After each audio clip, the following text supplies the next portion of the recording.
Hello and welcome to the Bigger, Braver Life Show. I'm your host, Angela Marie Williams. As an entrepreneur and success coach, my mission is to empower you to realize your dreams and potential through transformational experiences. The purpose of this show is to inspire your positive change by learning from a community of those paving the way to a bigger, braver life.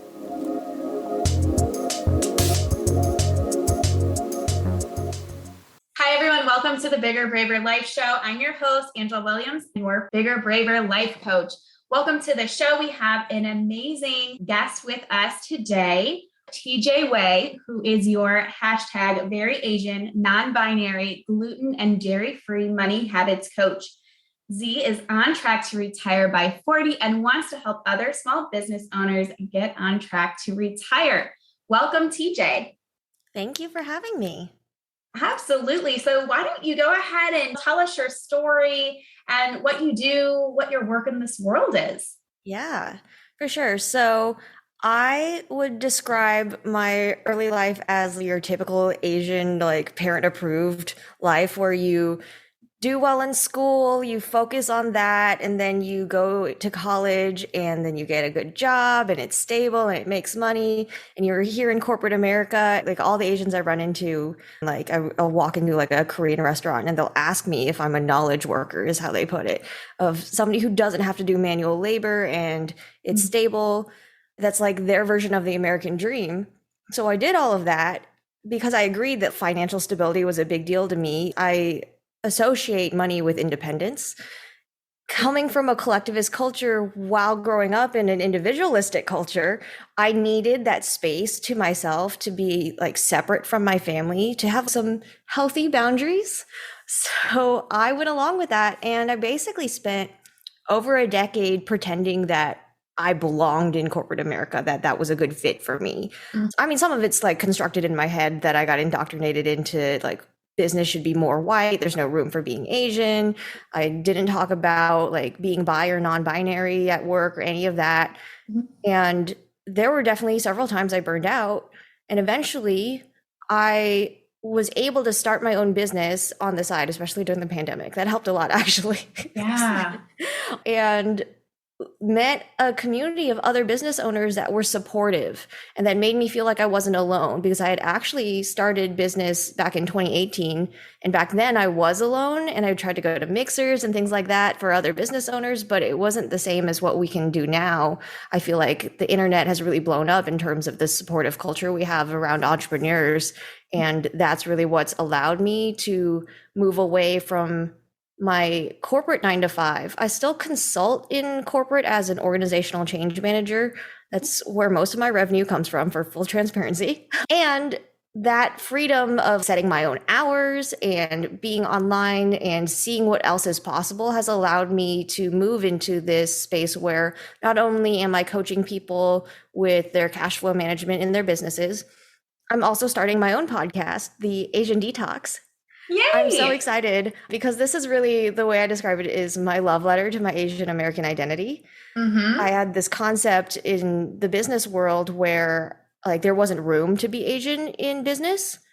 And that made me disconnect from my Asianness and from other Asians in the community. And that's basically how I spent my 20s. And I've heard this story from some other friends of mine where now that we're in our 30s and we've had our like freedom away from our family and our culture, we're like, okay, but we don't want to go so far away that we never learn how to cook the foods we grew up with or speak the language or understand the customs. Like we don't want to lose that, especially for me. I'm fortunate my parents are still around. I still get to ask them questions. Right. So it's really been about gaining that independence and then really finding your own way in business and work and life. So that's an exciting thing. That's one of my high values, is that freedom to make your own decisions and to earn what you want and not have that limitation. So totally hear you on that.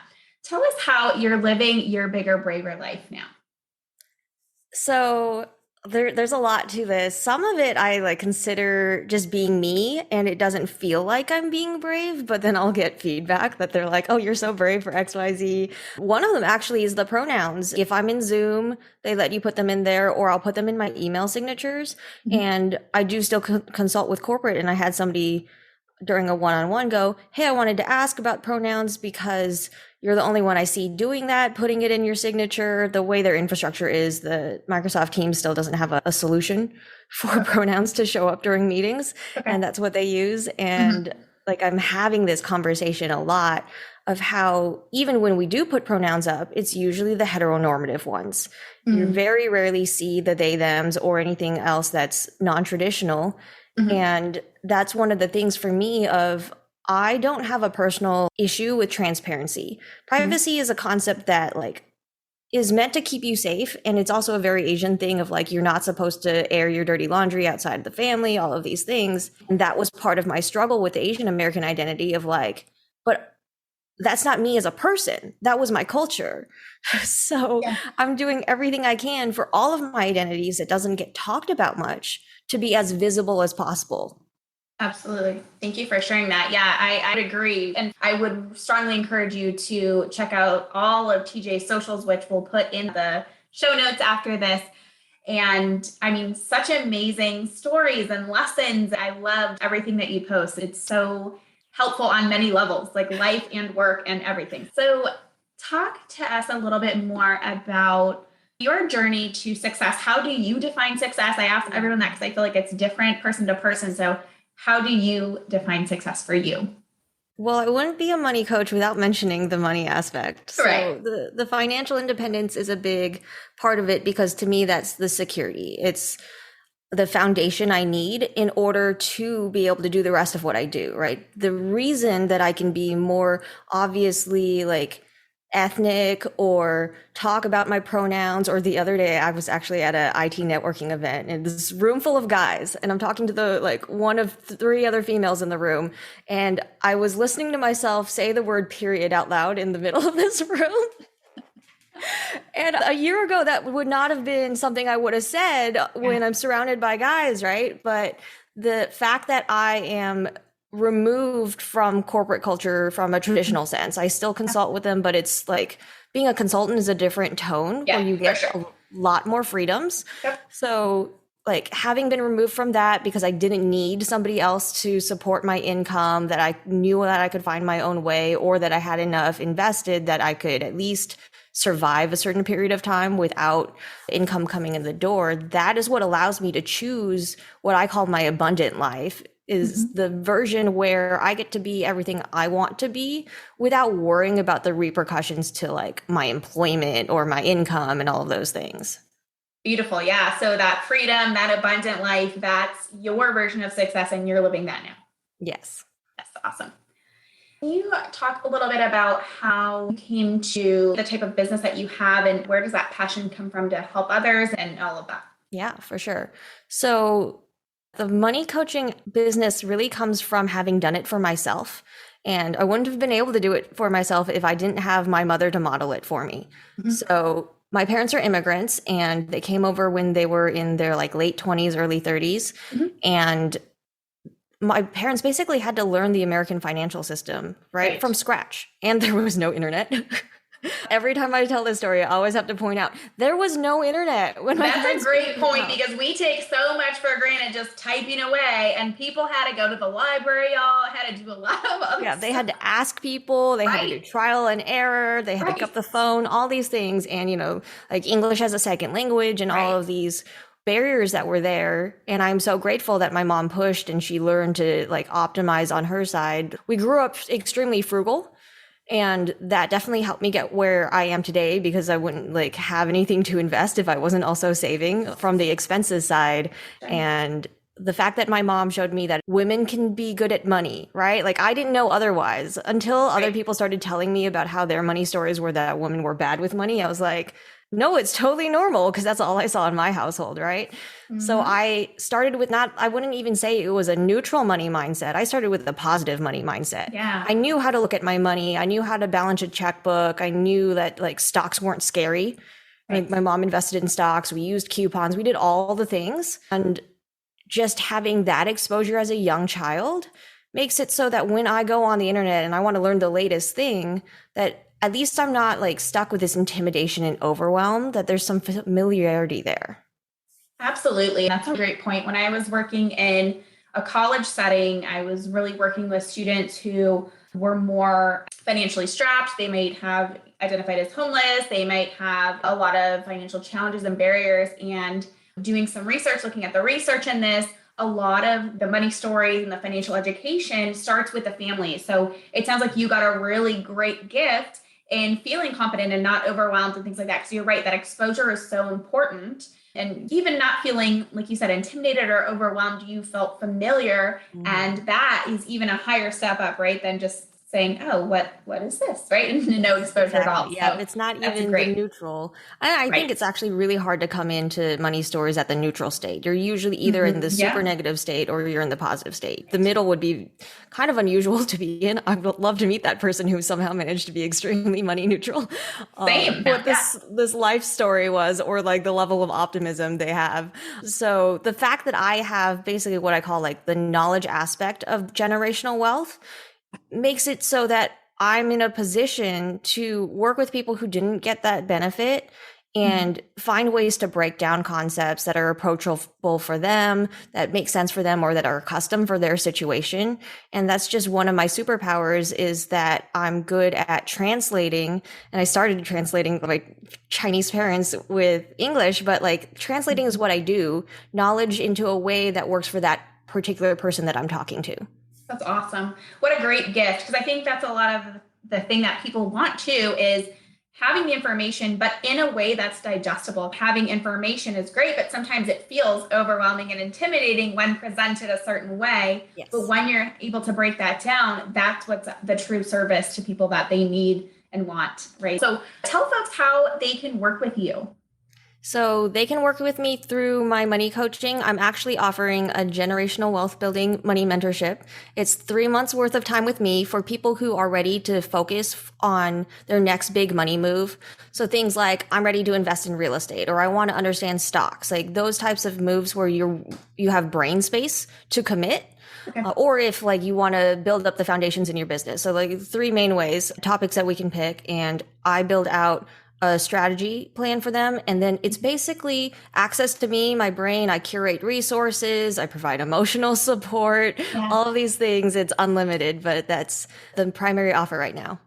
That's wonderful. I'm really curious if you feel so called to share. How are you structured and on track to retire by 40? So part of it is I have passive income. So I have a reel about this.